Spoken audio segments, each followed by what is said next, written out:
بسم اللہ الرحمن الرحیم۔ شروع اللہ کے نام سے جو بڑا مہربان نہایت رحم والا ہے۔ السلام علیکم ورحمۃ اللہ وبرکاتہ۔ اسلامک سینٹر چینل میں خوش آمدید۔ اور جس طرح آپ کو اس چینل پہ انبیاء اکرام کے حالات زندگی اور ان کی معجزات کے بارے میں معلومات ملتی ہیں، ان کے بارے میں ویڈیوز ملتی ہیں، تو آج کی ویڈیو بھی ایک پیغمبر حضرت ابراہیم علیہ السلام کے بارے میں ہے، ان کی سلسلہ نسب اور ولادت کے بارے میں، ان کی زندگی کے حالات و واقعات کے بارے میں کہ ان کی زندگی میں کیسے کیسے واقعات آئے، انہوں نے کس طریقے سے اسلام کی تبلیغ کی، لوگوں کو اسلام کی طرف بلایا اور لوگوں کو بتوں کی پوجا سے روکا، لوگوں نے ان کے ساتھ کیا سلوک کیا، سارا کچھ اس ویڈیو میں آپ کو ملے گا۔ تو ویڈیو کو اسکپ کیے بغیر اینڈ تک ضرور دیکھیے گا۔ تو یہ چلتے ہیں ویڈیو کی طرف۔ جب تارخ کی عمر 75 سال ہوئی تو اس کے ہاں ابراہیم علیہ السلام پیدا ہوئے، پھر ناہور اور حران پیدا ہوئے، اور حران کے ہاں لوط علیہ السلام پیدا ہوئے۔ اہل تاریخ کے نزدیک ابراہیم علیہ السلام منجلے بھائی تھے اور حران اپنے باپ کی زندگی میں اسی زمین میں فوت ہوئے جس میں اس کی پیدائش ہوئی تھی۔ یہ کلدانیوں کی زمین تھی جس سے ان کی مراد بابل شہر ہے۔ جب ابراہیم علیہ السلام حضرت لوط علیہ السلام کی مدد کے لیے ان کے علاقے میں گئے تو انہوں نے وہاں نماز ادا فرمائی تھی۔ حضرت ابراہیم علیہ السلام نے حضرت سارہ سے اور ان کے بھائی ناہور نے ملکہ بنت حران سے یعنی اپنی چچا زاد بہن سے شادی کی۔ تو وہ بیان کرتے ہیں کہ حضرت سارہ بانجھ تھی، ان سے کوئی اولاد نہیں ہوئی۔ تارخ اپنے بیٹے ابراہیم اور ان کی بیوی سارہ اور اپنے پوتے لوط بن حران کو لے کر چلے اور ان کو کلدانیوں کی سرزمین سے لا کر کنانیوں کے علاقے میں آ کر مقام حران میں رہائش پذیر ہوئے، اور تارخ 250 برس کی عمر میں وہاں وفات پا گئے۔ اس بات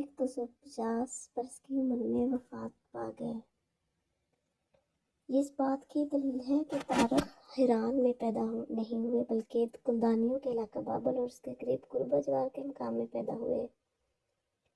پھر وہ کنانیوں کے علاقے جو بیت المقدس کا علاقہ کا ردہ کر کے وہاں سے چلے اور حران نامی جگہ میں رہائش پذیر ہو گئے، اور اسی دور میں کلدانیوں کا مقام سکونت بھی یہی تھا، اور جزیرہ اور شام کی زمین میں بھی ان کی آبادی تھی۔ یہ 7 ستاروں کی عبادت کرتے تھے اور دمشق شہر کے آباد کرنے والے لوگ بھی اسی دین کی پیروی کرتے تھے اور قطب شمالی کی طرف متوجہ ہوئے تھے اور کئی قسم کے اقوال و افعال کے ساتھ ستاروں کی پوجا کرتے تھے۔ اسی وجہ سے دمشق کے 7 دروازوں میں سے ہر دروازے پر ایک ستارے کا ہیکل بنا کر نصب کیا گیا تھا۔ وہاں عیدین مناتے اور قربانیاں بھی ان کے پاس کرتے تھے۔ اس طرح اہل حران بھی ستاروں اور بتوں کی پرستش کرتے تھے، سوائے حضرت ابراہیم علیہ السلام اور آپ کی اہلیہ حضرت سارہ اور حضرت لوط علیہ السلام کے سب لوگ اللہ تعالیٰ کی ذات کے منکر تھے، اور حضرت ابراہیم خلیل اللہ علیہ السلام کے ذریعہ ہی سے اللہ تعالیٰ نے ان فتنوں اور گمراہیوں کو دور فرمایا۔ آپ کو اللہ تعالیٰ نے بچپن ہی سے رشد و ہدایت سے نوازا اور ان کو رسول بنایا اور کم سنی میں ان کو اپنا خلیل بنایا۔ اللہ تعالیٰ نے سورۃ الانبیاء میں ارشاد فرمایا ہے، اور اس سے پہلے ہم نے ابراہیم کو وہ سمجھ بوجھ عطا کی تھی جو ان کے لائق تھی، اور ہم انہیں خوب جانتے تھے، یعنی ہمیں معلوم تھا کہ وہ اس منصب کے اہلیت رکھتے ہیں۔ اللہ تعالیٰ نے حضرت ابراہیم علیہ السلام کے حالات بیان کرتے ہوئے فرمایا سورۃ العنکبوت میں، اور ہم نے ابراہیم کو بھیجا جبکہ انہوں نے اپنی قوم سے کہا تھا کہ اللہ کی عبادت کرو اور اسی سے ڈرو، یہی بات تمہارے لیے بہتر ہے اگر تم سمجھ سے کام لو۔ جو کچھ تم کرتے ہو وہ یہ ہے کہ اللہ کو چھوڑ کر تم بتوں کو پوجتے ہو اور جھوٹی باتیں گھڑتے ہو۔ یقین جانو کہ اللہ کو چھوڑ کر جن جن کی تم عبادت کرتے ہو تمہیں رزق دینے کا کوئی اختیار نہیں رکھتے، اس لیے رزق اللہ کے پاس تلاش کرو اور اس کی عبادت کرو اور اس کا شکر ادا کرو، اسی کے پاس تمہیں واپس لوٹایا جائے گا۔ اور اگر تم مجھے جھٹلا رہے ہو تو تم سے پہلے بہت سی قومیں جھٹلانے کی روش اختیار کر چکی ہیں، اور رسول پر اس کے سوا کوئی ذمہ داری نہیں ہوتی کہ وہ صاف صاف بات پہنچا دے۔ بھلا کیا ان لوگوں نے یہ نہیں دیکھا کہ اللہ کس طرح مخلوق کو شروع میں پیدا کرتا ہے، پھر وہی اسے دوبارہ پیدا کرے گا؟ یہ کام تو اللہ کے لیے بہت آسان ہے۔ کہو کہ ذرا زمین میں چل پھر کر دیکھو کہ اللہ نے کس طرح مخلوق کو شروع میں پیدا کیا، پھر اللہ ہی آخرت والی مخلوق کو بھی اٹھا کھڑا کرے گا۔ یقیناً اللہ ہر چیز پر قادر ہے، وہ جس کو چاہے گا سزا دے گا اور جس پر چاہے رحم کرے گا، اور اسی کی طرف تم سب کو پلٹ کر لے جایا جائے گا۔ اور تم نہ زمین میں اللہ کو عاجز کر سکتے ہو اور نہ آسمان میں، اور اللہ کے سوا تمہارا نہ کوئی رکھوالا ہے نہ کوئی مددگار۔ اور جن لوگوں نے اللہ کی آیتوں کا اور اس سے جا ملنے کا انکار کیا ہے، وہ میری رحمت سے مایوس ہو چکے ہیں، اور ان کے لیے دکھ دینے والا عذاب ہے۔ غرض ابراہیم کی قوم کا جواب اس کے سوا کچھ نہیں تھا کہ انہوں نے کہا قتل کر ڈالو اس کو یا جلا ڈالو اسے۔ پھر اللہ نے ابراہیم کو آگ سے بچایا۔ یقیناً اس واقعے میں ان لوگوں کے لیے بڑی عبرتیں ہیں جو ایمان لاتے ہیں۔ اور ابراہیم نے یہ بھی کہا کہ تم نے اللہ کو چھوڑ کر بتوں کو خدا مانا ہوا ہے، اس کے ذریعے دنیاوی زندگی میں تمہاری آپس میں کی دوستی قائم ہے، پھر قیامت کے دن تم ایک دوسرے کا انکار کرو گے اور ہر ایک دوسرے پر لعنت بھیجو گے، اور تمہارا ٹھکانہ دوزخ ہوگا، اور تمہیں کسی بھی طرح کے مددگار میسر نہیں ہوں گے۔ پھر لوط ان پر ایمان لائے، اور ابراہیم نے کہا کہ میں اپنے پروردگار کی طرف ہجرت کر کے جا رہا ہوں، وہی ہے جس کا اقتدار بھی کامل ہے، حکمت بھی کامل، اور ہم نے انہیں اسحاق اور یعقوب جیسے بیٹے عطا فرمائے، اور ان کی اولاد میں نبوت اور کتاب کا سلسلہ جاری رکھا، اور ان کا اجر ہم نے انہیں دنیا میں بھی دیا، اور یقیناً آخرت میں ان کا شمار صالحین میں ہوگا۔ پھر اللہ تعالیٰ نے ابراہیم علیہ السلام کے باپ اور قوم کے ساتھ مناظرے کا ذکر کیا۔ ابراہیم علیہ السلام نے سب سے پہلے اپنے باپ کو دعوت پیش کی۔ وہ بتوں کی پوجا کرنے والوں میں سے تھا، اور وہی آپ کی خیر خواہی اور نصیحت کا زیادہ حقدار تھا۔ اللہ تعالیٰ نے سورۃ مریم میں ارشاد فرمایا، اور اس کتاب میں ابراہیم کا بھی تذکرہ کرو، بے شک وہ سچائی کے خوگر نبی تھے۔ یاد کرو جب انہوں نے اپنے باپ سے کہا تھا کہ ابا جان، آپ ایسی چیزوں کی کیوں عبادت کرتے ہیں جو نہ سنتی ہیں نہ دیکھتی ہیں اور نہ آپ کا کوئی کام کر سکتی ہیں؟ ابا جان، میرے پاس ایک ایسا علم ہے جو آپ کے پاس نہیں آیا، اس لیے میری بات مان لیجئے، میں آپ کو سیدھا راستہ بتلا دوں گا۔ ابا جان، شیطان کی عبادت نہ کیجیے، یقین جانیے کہ شیطان خدائے رحمان کا نافرمان ہے۔ ابا جان، مجھے اندیشہ ہے کہ خدائے رحمان کی طرف سے آپ کو کوئی عذاب نہ آ پکڑے جس کے نتیجے میں آپ شیطان کے ساتھی بن کر رہ جائیں۔ ان کے باپ نے کہا، ابراہیم، کیا تم میرے خداؤں سے بیزار ہو؟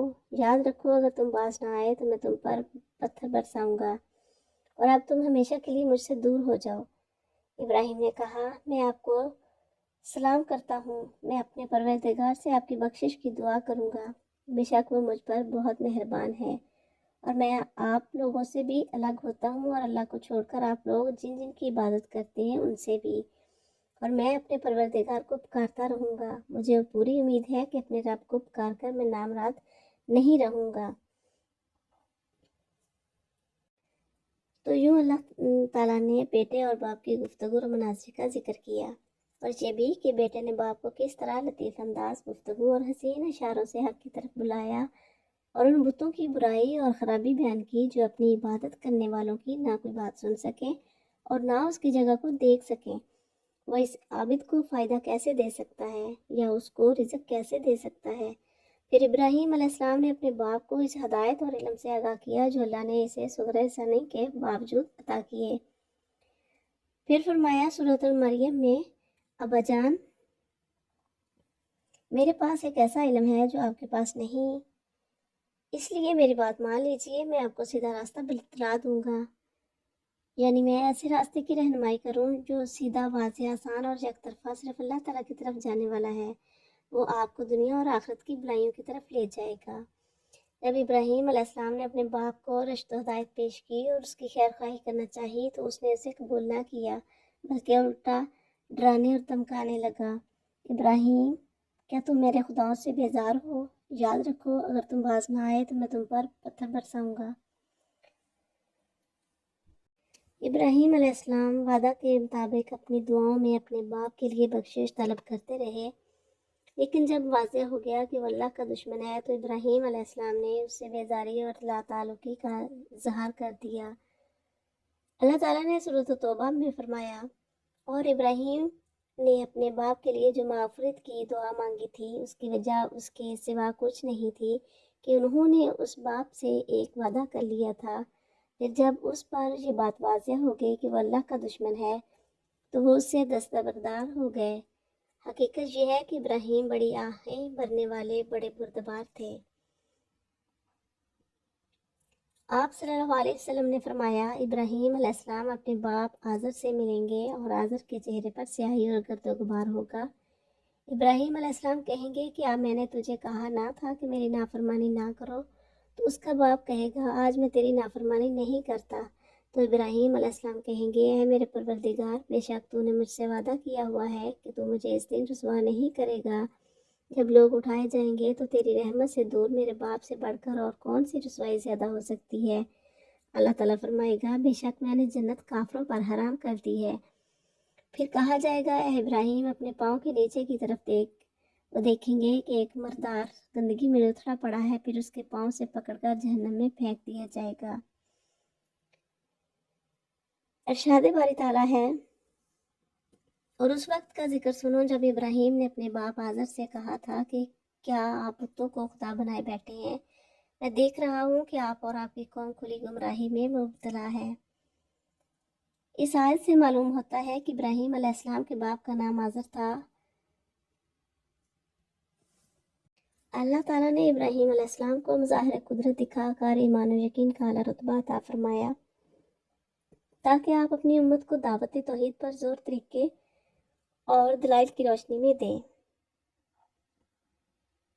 اللہ تعالیٰ نے سورۃ الانعام میں فرمایا، اور اسی طرح ہم ابراہیم کو آسمانوں اور زمین کی سلطنت کا نظارہ کراتے تھے اور مقصد یہ تھا کہ وہ مکمل یقین رکھنے والوں میں شامل ہوں۔ چنانچہ جب ان پر رات چھائی تو انہوں نے ایک ستارہ دیکھا، کہنے لگے یہ میرا رب ہے۔ پھر جب وہ ڈوب گیا تو انہوں نے کہا میں ڈوبنے والے کو پسند نہیں کرتا۔ پھر جب انہوں نے چاند کو چمکتے دیکھا تو کہا کہ یہ میرا رب ہے، لیکن جب وہ بھی ڈوب گیا تو کہنے لگے اگر میرے رب مجھے ہدایت نہ دے تو میں یقیناً گمراہ لوگوں میں شامل ہو جاؤں۔ پھر جب انہوں نے سورج کو چمکتے دیکھا تو کہا یہ میرا رب ہے، یہ زیادہ بڑا ہے۔ پھر جب وہ غروب ہوا تو انہوں نے کہا اے میری قوم، جن جن چیزوں کو تم اللہ کی خدائی میں شریک قرار دیتے ہو میں ان سب سے بیزار ہوں۔ میں نے تو پوری طرح یکسو ہو کر اپنا رخ اس ذات کی طرف کر لیا ہے جس نے آسمانوں اور زمین کو پیدا کیا ہے، اور میں شرک کرنے والوں میں سے نہیں ہوں۔ اور ان کی قوم نے ان سے حجت شروع کر دی۔ ابراہیم نے ان سے کہا کیا تم مجھ سے اللہ کے بارے میں حجت کرتے ہو جبکہ اس نے مجھے ہدایت دی ہے؟ اور جن چیزوں کو تم اللہ کے ساتھ شریک مانتے ہو میں ان سے نہیں ڈرتا کہ وہ مجھے کوئی نقصان پہنچا دیں گی، اللہ یہ کہ میرا پروردگار مجھے کچھ نقصان پہنچانا چاہے تو وہ ہر حال میں پہنچے گا۔ میرے پروردگار کا علم ہر چیز کا احاطہ کیے ہوئے ہے، کیا تم پھر بھی کوئی نصیحت نہیں مانتے؟ اور جن چیزوں کو تم نے اللہ کا شریک بنا رکھا ہے میں ان سے کیسے ڈر سکتا ہوں جبکہ تم ان چیزوں کو اللہ کا شریک ماننے سے نہیں ڈرتے جن کے بارے میں ان سے تم پر کوئی دلیل نازل نہیں کی۔ اب اگر تمہارے پاس کوئی علم ہے تو بتاؤ کہ ہم دو فریقوں میں سے کون بے خوف رہنے کا زیادہ مستحق ہے؟ جو لوگ ایمان لائے ہیں اور انہوں نے اپنے ایمان کے ساتھ کسی ظلم کا شائبہ بھی آنے نہیں دیا، امن اور چین تو بس انہی کا حق ہے، اور وہی ہے جو صحیح راستے پر پہنچ چکے ہیں۔ یہ ہماری وہ کامیاب دلیل تھی جو ہم نے ابراہیم کو ان کی قوم کے مقابلے میں عطا کی تھی۔ ہم جس کے چاہتے ہیں درجے بلند کر دیتے ہیں، بے شک تمہارے رب کی حکمت بھی بڑی ہے، علم بھی کامل ہے۔ ان آیات میں ابراہیم علیہ السلام اور ان کی قوم کے مناظرے کو بیان کیا گیا ہے۔ آپ نے ان کو بتایا کہ یہ نظر آنے والے روشن ستارے الوہیت کے اہل نہیں ہیں اور نہ اللہ کے ساتھ ان کی پوجا کی جا سکتی ہے کیونکہ وہ مخلوق ہیں۔ اللہ نے ان کو کمال تک پہنچایا، وہ اللہ کے پیدا کردے ہیں، وہ ان کا متبر ہے اور وہ اسی کے قبضہ قدرت میں ہے۔ وہ کبھی طلوع ہوتے ہیں اور کبھی غروب ہوتے ہیں اور اسی جہاں سے غائب ہو جاتے ہیں۔ اللہ سے کوئی چیز غائب نہیں ہوتی اور کوئی چیز اس پر مخفی نہیں رہ سکتی، وہ ہمیشہ باقی رہنے والا ہے۔ اس کی ابراہیم علیہ السلام نے یہ بھی بات پہلے سمجھائی کہ یہ ستارہ معبود نہیں بن سکتا۔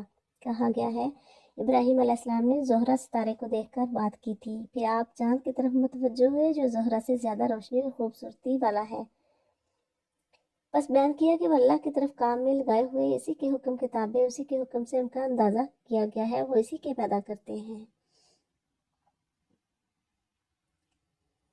اللہ تعالیٰ نے قرآن مجید میں ایک اور جگہ سورۃ الفصلت میں ارشاد فرمایا، اور اسی کی نشانیوں میں سے ہے جی رات اور دن اور سورج اور چاند، نہ سورج کو سجدہ کرو نہ چاند کو، اور سجدہ اس اللہ کو کرو جس نے انہیں پیدا کیا ہے، اگر واقعی تمہیں اس کی عبادت کرنی ہے۔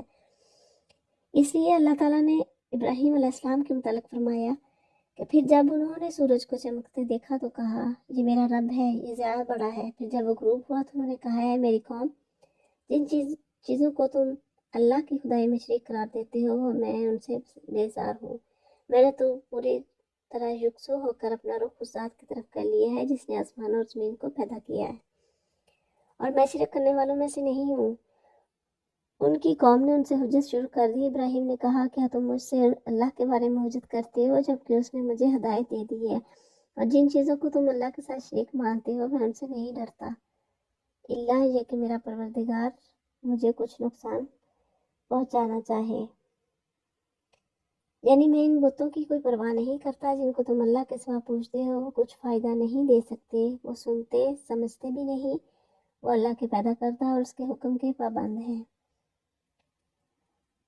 جیسے ستارے وغیرہ، یا وہ بت جو تمہارے تراشے ہوئے اور بنائے ہوئے ہیں جیسے پتھر کی مورتیاں وغیرہ۔